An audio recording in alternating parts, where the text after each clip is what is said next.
Here in question 8, we have a cylinder made of modeling clay. The modeling clay is an electrical conductor. Then you have a cylinder and a cross-sectional area. Cylinder is connected into a circuit.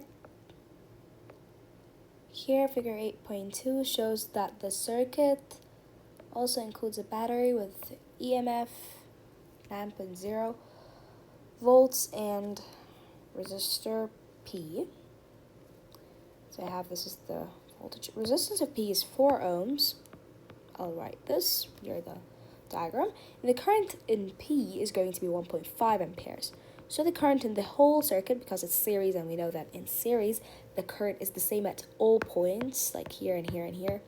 So at all the points, I have it as 1.5 amperes. Then, magnitude X of charge that flows through P in 60 seconds. I need to calculate it. Don't get confused by the wording of the question, magnitude of charge. No, it's the same as if he's asking you about charge itself. So, I know that I equals to Q over T. The current is the amount of charge passing through given time. So, Q is I times T. So, Q is going to be 600 seconds times 1.5, which is going to be 900 coulombs. Don't forget the unit. Resistance of the cylinder, modeling clay. So here, how to find the resistance? I can find it easily by finding the voltage of P. I know it's V equal IR. So it's going to be 1.5 times 4,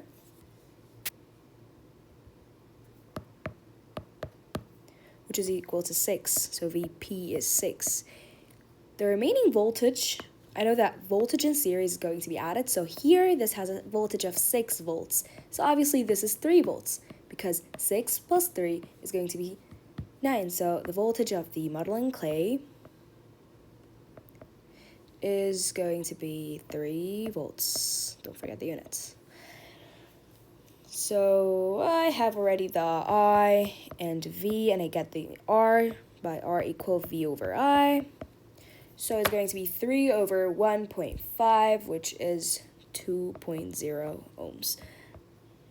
The cylinder is removed from the circuit as replaced with a new cylinder made of the same clay. Okay, the new cylinder is twice the length and half the cross-sectional area.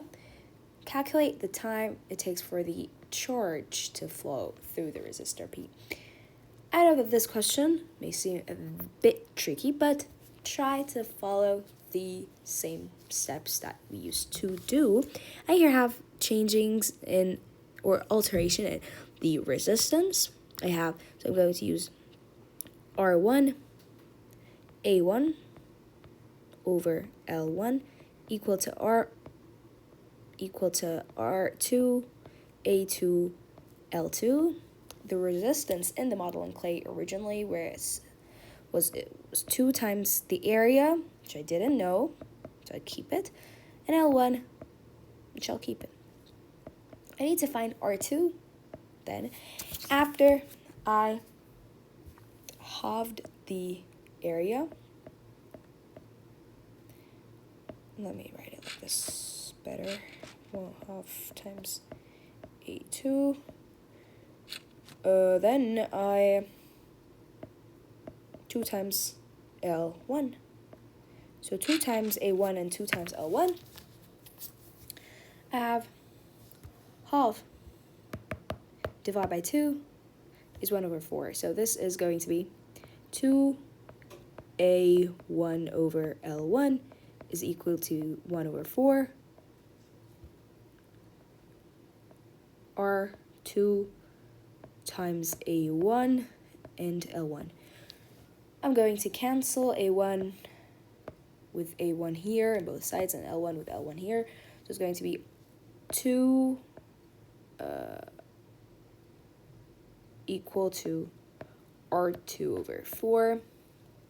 So the resistance is going to be in 8 ohms of the new cylinder. Let's calculate the total resistance, or let's do it by logic. When the resistance of the circuit was 4 and 2, 4 ohms in the P, resistor P, and 2 ohms in the modeling clay, the time was 600 seconds. So when it was 6 ohm in total, because we know in series we add the resistances, R1 is the sum of, R total is the sum of R1 and R2. So 6 is in 600 seconds. What about after it became 8? So 4 plus 8 is 12. So 12 after how much seconds is going to be double. So basically 1200 seconds. Easy peasy.